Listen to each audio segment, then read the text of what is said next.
Мен президенттин өкүлү айтып атат да, сүрдүп атат депчи. Эми бул сүрдөбөш үчүн Токтоy Мөмөтайлан чакырып береликпи, жанында отуруп массаж кылып отурсун.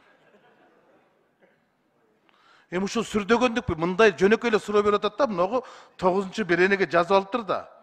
Министрлер кабинетинин мүчөсү мамлекеттик сыйлыгы бар болсо, камакка алынышы мүмкүн эмес депчи. Бул не деген? Түркөйлүк. Министрлердин бардыгынын жок дегенде почетный грамотасы бар да. Акылбек Жапаров Кыргыз Республикасынын экономикасы эмгек сіңірген. Алардын бирөөнү да камакка албай турган болсок. Ана кантип анан коррупция менен күрөшөсүңөр? Ана президенттин макулдугу менен гана жоопкерчиликке тартылат дейт. Биздин депутаттарды алып барып эле камап атасыңар го, эч кандай жоопкерчилик макулдугу жок эле. Биротоло анда министрлер кабинетин кызыл китепке эле киргизип койбойокпу? Сейрек кездешүүчү жаныбарлардын жанына жазып койбойокпу? Сейрек кездешүүчү адамдар деп. Буларга кол тийгизгенге болбойт, сөз тийгизгенге болбойт. Булар акыркы экземплярлар деп. Ушундай да мыйзамдап келесиңерби? Айланып кетели. Не деген министрлер бул? Коррупция болот, анда бүттүк сыйлык алып алат. Почетный грамота тоже мамлекеттик сыйлыктын катарынан кирет. Бирөөнү да камай албайсың министрлердин барын. Урматтуу кесиптештер, ушул баш мыйзамды кабыл алып атканда биз бакырып чыкпадык беле? Кесепет ушундай болот деп. Бүгүн болсо бакырып атасыңар. Ой, мындай болуп калды, тигиндей болду. Чала болот. Рас болду. Туура кылат. Ошондо бүт баш мыйзамга берип койгонбуз. Азыр өзгөртө албайсыңар эми.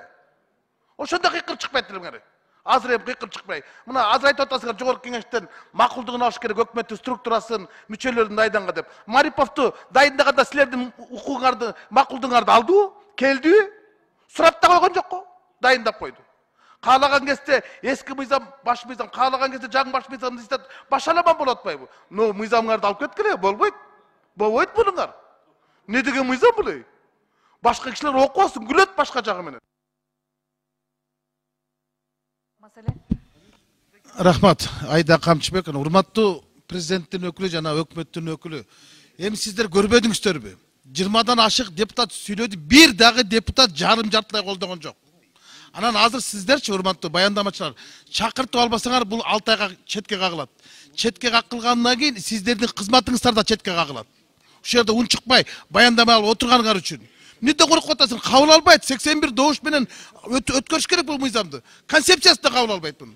Эми ушундай мыйзам болобу? Өзүңөр көрдүңөр го, кандай шылдың болдуңар, кандай маскара болдуңар.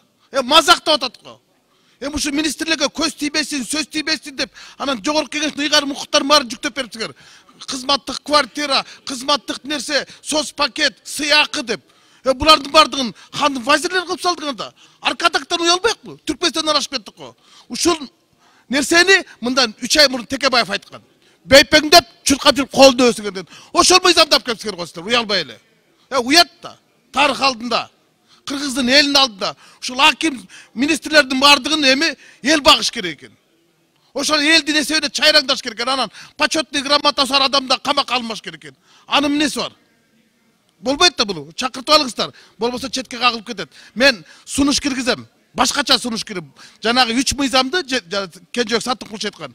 Кайра иштеп келүү үчүн комитетке жиберүү боюнча сунуш коем. Ушу сунушту добуш коюп бериңиз. Рахмат.